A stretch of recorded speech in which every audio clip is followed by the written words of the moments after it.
Rav Moshe Feinstein Zatzal was once judging a financial dispute between two individuals in which the money was being held by a third party, and when Rav Moshe came to his final conclusion, he told the third party individual to give up the money to one of the litigants.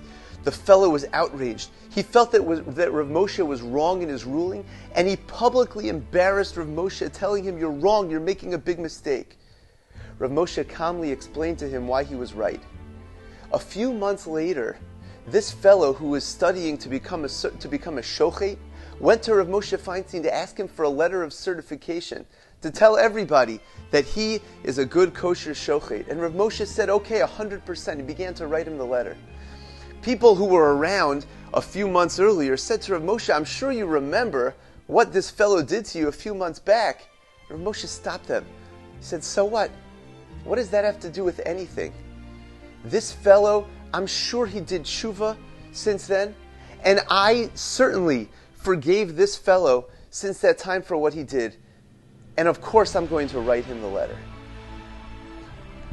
The pasuk in V'zos HaBracha tells us, Vayehi b'shuren melech. When is Hashem the king over us? B'his asef rashei am yachad shiftei Yisrael.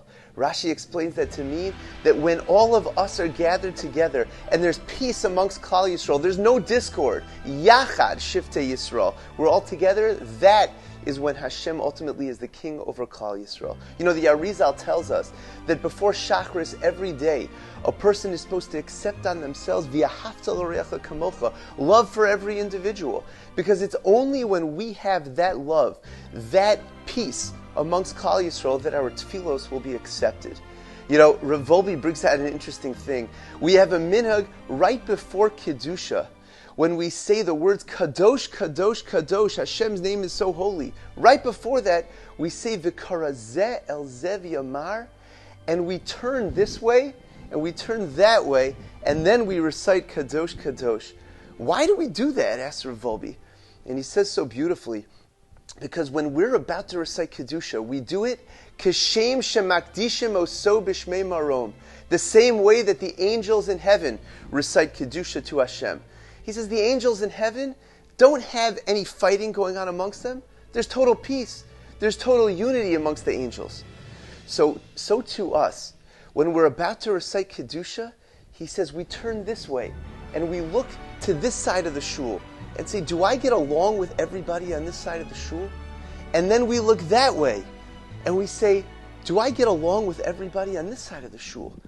And when we're confident that we're at peace with everybody in the shul, then we could properly say, Kadosh, Kadosh, Kadosh, Hashem is holy.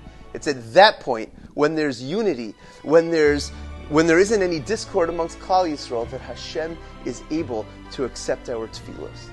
You know, Yom Kippur is approaching very quickly, and we know that to be able to do a proper tshuva, we have to all be getting along. We have to ask forgiveness from other people. There can't be any machlokas going on. We have to stop and think to ourselves, am I properly getting along with everybody in shul? Am I getting along well with all of my coworkers?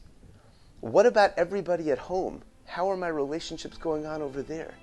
And now is the time, right before Yom Kippur, to ask for forgiveness from anybody that we may have to make peace with anybody, with everybody out there, in order that our tefillos could properly be accepted. The same way that Rav Moshe Feinstein was able to forgive and forget, we need to do the same thing during these days as we approach Yom Kippur, so that our tshuva can properly be accepted.